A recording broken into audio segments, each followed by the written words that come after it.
So I'm here at the truck stop. I gotta wait here for a few. But anyway, it's always kind of nice to sit here when you're got to take a quick little break and sit here and people watch and watch guys around truck stops. But so I just my last video I talked about sports and the positive things about it. So now I'm going to talk about the negative things.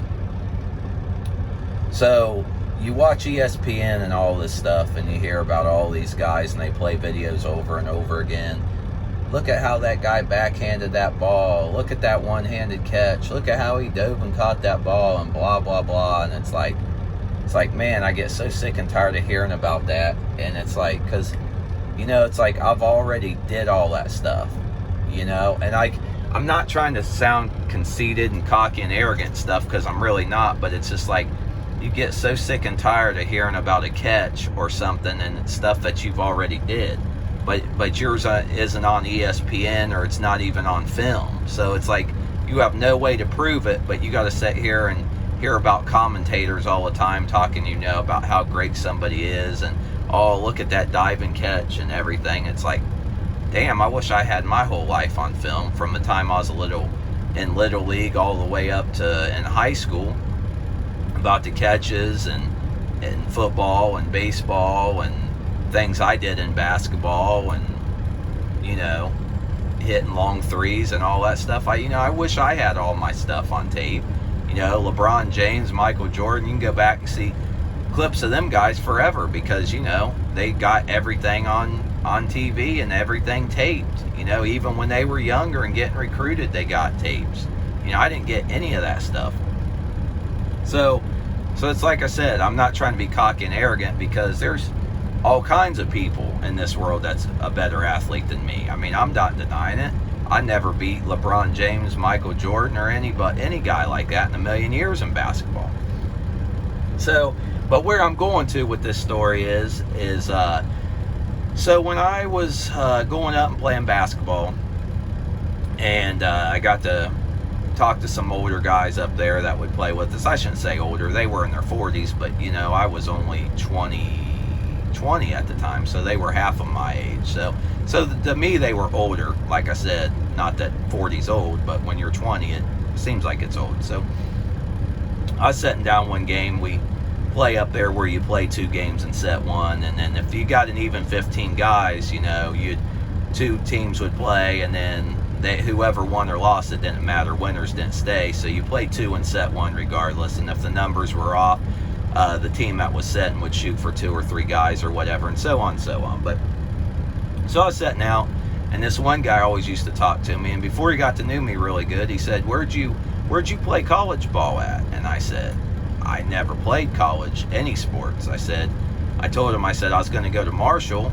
and play football and baseball. I said, I'm not even a great basketball player. I said, I just play up here to stay in shape. And he's kind of shocked. He thought I played basketball somewhere, and he kind of thought I was crazy when I was like, actually, that's my worst sport. I was like, I was worse in basketball.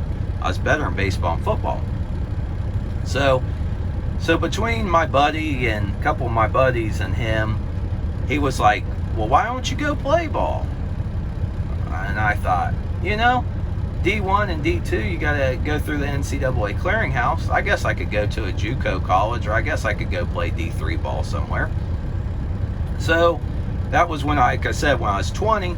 So when I hit 21, I was kind of talking myself out of it. I was like, I'll be 21 years old, and these guys will be 18. They'll be about ready to graduate, or they'll be juniors or seniors, depending on how old they were when they joined. And it's like, I'll be a 21-year-old freshman, So I was kind of talking myself out of playing, like I always do.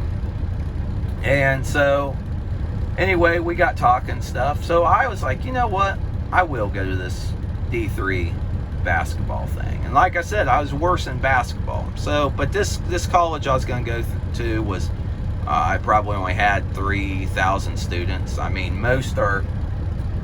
there is some smaller ones than that, but mostly are bigger colleges. So I thought, why not? I'll go up there and play ball with some of these younger guys that I'm thinking about going to college with, and just see what happens. So they had an open gym, and the team that we were playing against, because like I said, it was just an open gym and we're all out there scrimmaging each other, and you know, our team got beat, and I was so mad because I was like, here I was in my, you know, like competition the way I am. I hate to lose, and our team lost, and I was pissed about it, and I was like, man, I could shoot better than that guy, I could jump higher than him, I was faster, stronger, blah, blah, blah. Like, I was much better player, and I still got beat. So I was mad about that. So the head coach of the basketball team, and like I said, this was D3, it was nothing big, it wasn't no D1 college like North Carolina, Duke, you know, Virginia, Kansas, so on, just a small D3 school. So the coach says, hey, can I have a word with you?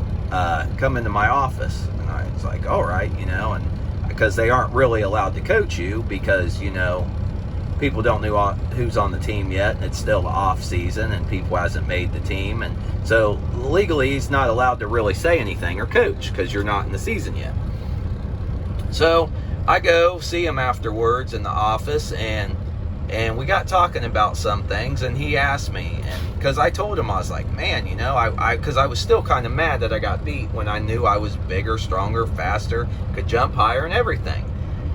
So he asked me, he asked me this question, and like I said, I'm 35 now, and this has been, well, 15 years ago. And he said, who do you think would win playing basketball? LeBron James and them, or Michael Jordan in his era? And you know me, of course, I said, well, LeBron James in his era. I said, you know, they're bigger, stronger, faster. I said, they got you know, all kinds of stuff. They can put them in these rooms that, you know, that have heat and cool, and these saunas and all this stuff. You know, they got doctors on site all the time, the best personal trainers, the best dietitians. They got the best of everything. So he looks at me and he says, are you hearing what you're saying right now? He said, you just said that LeBron James and his guys would beat Michael Jordan in their era. And I said, yeah. And he said, well, what just happened to you? He said, you were bigger and stronger and faster and better than that guy, and you got beat, right? And I was like, yeah. He said, so he said, you always think that the bigger, stronger, faster person, the better athlete is always going to win. And I was like, well, yeah, that's how I always felt. He said, well, you just proved your point that ain't always true. He said, the bigger, faster, stronger athlete doesn't always win.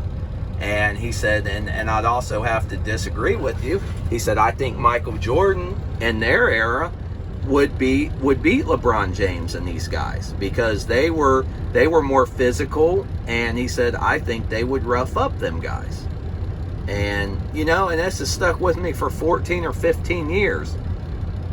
You know, and because I always thought, you know, oh, if you're bigger, stronger, faster, you're going to win. But, you know, once you start getting older and you realize experience and a lot of other things come into play, you know, that just really stuck with me. So all these guys that's out there training, believe me, like I did all the time, I did more sprints and running hills and up and down bleachers and pulling sleds and pushing sleds and, oh my God, jump roping and burpees and sit-ups and, oh my God, bench pressing, just running sprints galore, you know, to get faster and in shape, you know, because like I said, I was going to go D1 at Marshall, and I knew I had to be the biggest, strongest, fastest, you know, I had to be the best of the best to make D1. I was going to walk on at Marshall after I couldn't go in after high school, but that didn't work out because, like I said, with my grades, I couldn't get through the clearinghouse, which is why I went on to D3 and thought I'd play basketball. But long story short, I didn't end up playing. It's not that I didn't make the team or anything. I only ended up going to college a quarter, and I still hated school. And so I ended up, I mean, guess what you'd say, dropping out of college, because like I said, I didn't finish. I only went a quarter. So, but yeah, I mean, that really stuck with me. And, you know, that guy, once again, he was like the other guys up there where I was playing basketball. He was like, you know, you're a pretty good basketball player. And I said, well, I was best in football and baseball. And he was kind of shocked over that, and it was just kind of crazy because I always played basketball just to stay in shape. I never thought I was any good at basketball. I just played to stay in shape for football and baseball. But I'll just never forget when that guy said that. You know, that the bigger, stronger, faster guy don't always win. And, you know, that just took me off guard because, you know, you always train to do that. You know, to be stronger, faster, bigger. You know, how many times can you rep 225 on bench? You know, that's your 40 time. You know, it's always how much can you rep on bench, the 225. What's your 40 time, your vertical? You know, that's always things that people go by. But and I'm not saying that ain't important. Of course it's important because that's how guys go pro in football. You know, they look at their vertical, their 40 time, their shuttle, their bench press. You know, they want to see how strong and how fast these guys are and how quick they can get off the line. You know, because that split second could be a tackle or not, or it could be a touchdown or a broken up pass. So yeah, I just thought that was kind of crazy, and you know, I just, like I said, I just found that to be crazy. So anyway, enough rambling. I just thought I would share that with a bunch of these younger guys out here. I mean, don't ever think that because you're slower or you can't jump as high that you won't win, because I have been that guy a million times that I knew I could jump higher and was stronger and stuff, and I've lost. So just because you're all that don't mean that you're going to win. Just like, you know, everybody's going to go D1 and play D1 ball, and then when they get there, because they're great in high school, but they forget that once they go to college, especially D1, all these guys are great. They can all catch, they can all run, they're all strong. You know, it's not like in high school when you can just blow past everybody, and you know, you got a couple good guys on the team. You get in college, you know, these guys are all good. You can't screw up. You got to do the best you can, because you're going to get burnt if you don't.